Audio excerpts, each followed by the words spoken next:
Good morning, or depending on when you're watching this, good afternoon, good evening, or good night. My name's Ross, and as always told, out of Voice Radio. So today, we're going to be looking at an incredibly weird deck, which just went and won a tournament over in Japan, and it is a deck that, frankly, I didn't see coming. And I'm not sure many of you did either. It all revolves around Stunfisk, Spiritomb, and the Umbreon from Lost Thunder. Yeah, this one's going to take a little bit of explaining. Now, to be fair, Spiritomb Stunfisk was a combo that I pointed out in the videos I did about those Pokemon, links in the description. So if we start off with Stunfisk, Stunfisk is actually a very robust attacker. It is a basic Pokemon, and for a single colorless energy, it does 30 damage and 10 to one of your bench Pokemon. It's not ideal, if I'm honest with you.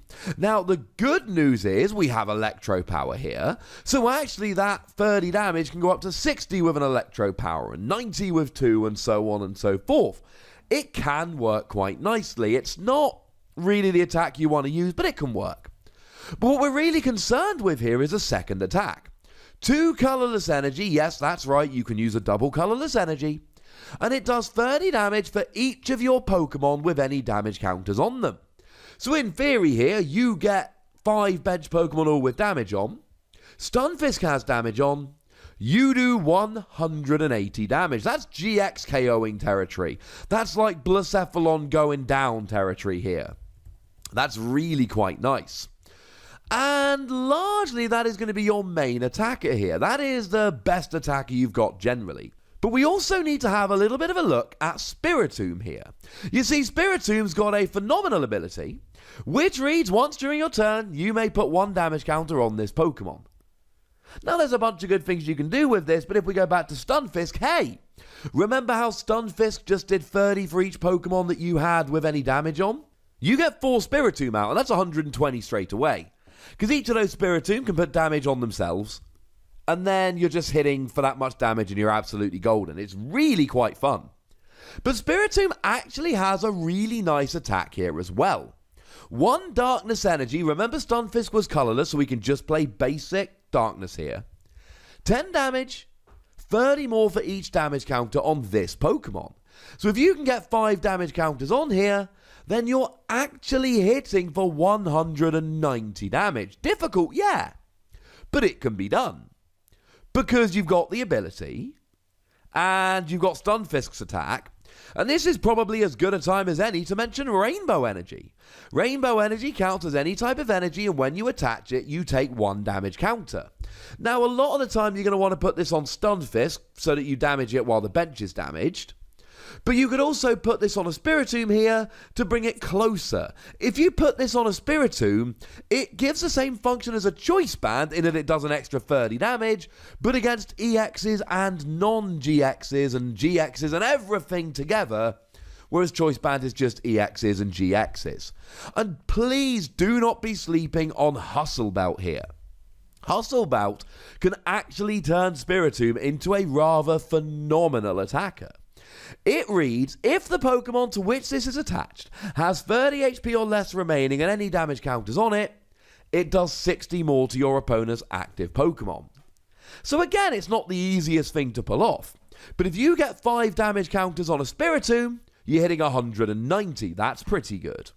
Then you whack a Hustle Bout on, you're hitting 250, and that's stuff like Pikachu and Zekrom being one-hit KO'd. It's really quite ridiculously fun.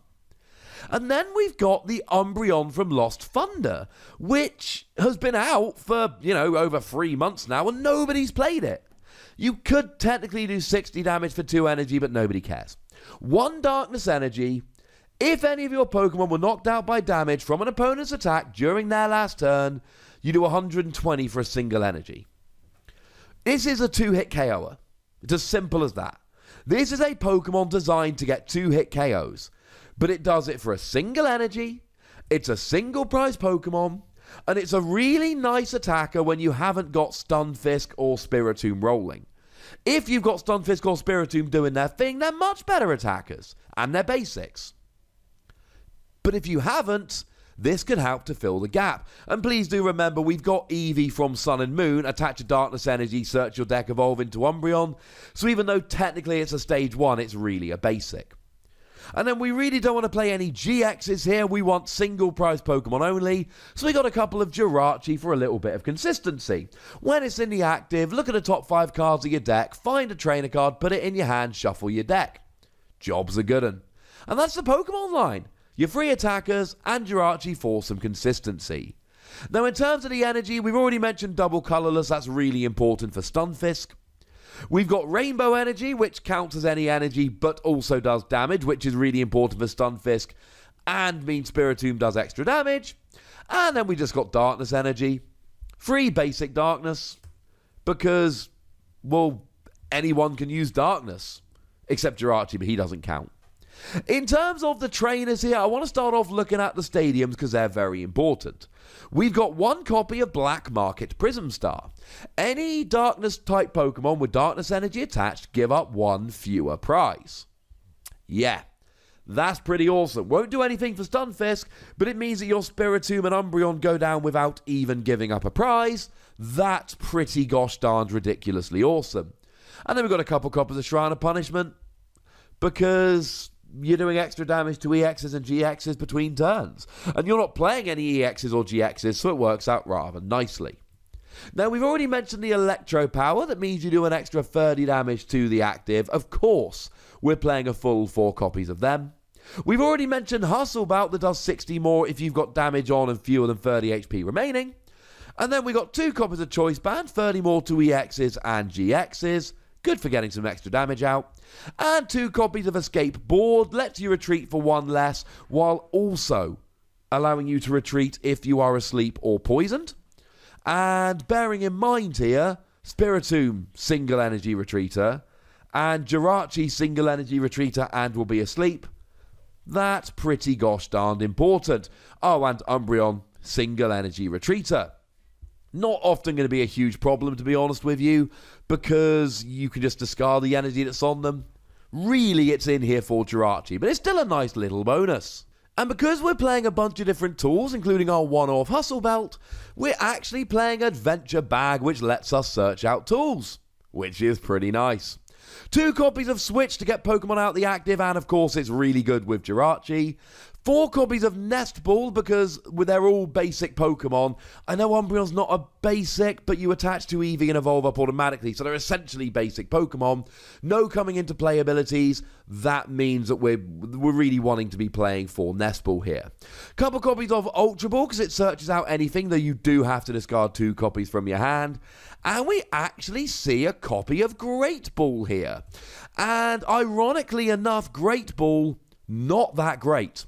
Look at the top 7 cards of your deck, find a Pokemon, put it in your hand, but you don't have to discard cards like you do with Ultra Ball, and there's not a huge amount in this deck you really want to discard, so it ain't too bad. 2 copies of a Rescue Stretcher to get your Pokemon back, you may well need to recover your Spiritomb, etc. And 2 copies of Energy Lotto. It lets you look at the top 7 cards of your deck and find an energy. It's literally Great Ball for energy, but you're playing a bunch of special energy. This helps you search it out. That is rather nice indeed. And then in terms of the supporter line, we got 4 copies of Lily, straight draw, very nice. We've got 1 copy of Cynthia for a little bit of shuffle draw, 1 copy of Erica's Hospitality for another little bit of straight draw if your opponent's got a very large bench. And 1 copy of Professor Kukui, draws 2 cards, but really it does an extra 20 damage. These are not the biggest, hardest hitting Pokemon ever. It's nice to be able to get a little bit of extra damage going on, just to get those Pokemon that might be slightly out of reach, which is nice. And then 3 copies of Guzma, nice for dragging Pokemon off the bench to KO, but also quite nice for moving that Jirachi. We're also playing Switch and a skateboard, I'm sure Jirachi will be fine. This is an incredibly fun deck, and I love me some Umbreon, right? So I'm always going to love this because of that. But it's a non-GX deck. Black Market Prism Star will hopefully give you at least a turn or 2 of not giving up prizes. There is every possibility your opponent plays their own stadium to get rid of it and then takes a KO, and if that happens, that sucks. Fingers crossed that they don't. And then you're just doing decent damage. Sometimes you'll be 2-hit KOing, But if you're 2-hit KOing with single prize Pokemon that sometimes aren't giving up a prize, and then you'll occasionally get a 1-hit KO, that's how you win the prize trade, ladies and gentlemen. That's how you win the prize trade. So I think this is really nice and really good, but I would very much like to know what you think about this. So please do let me know in the comment section. Go nuts! But please do remember the rule, ladies and gentlemen. Be nice, would you? And then make sure you like this video, subscribe to this channel, follow me on Twitter at @TheWassy, and Twitch for some live action at twitch.tv/PTCGRadio. If you want to support the channel, get some bonus podcasts and all of that, head on over to patreon.com/PTCGRadio, where you can do exactly that. And please do make sure you're checking out youtube.com/WassyPlays, where we talk about games that don't have Pokemon in. But by far the most important thing, as always, look after yourselves till next time. Thank you very much for watching. My name's Ross, and you've been watching PTCG Radio.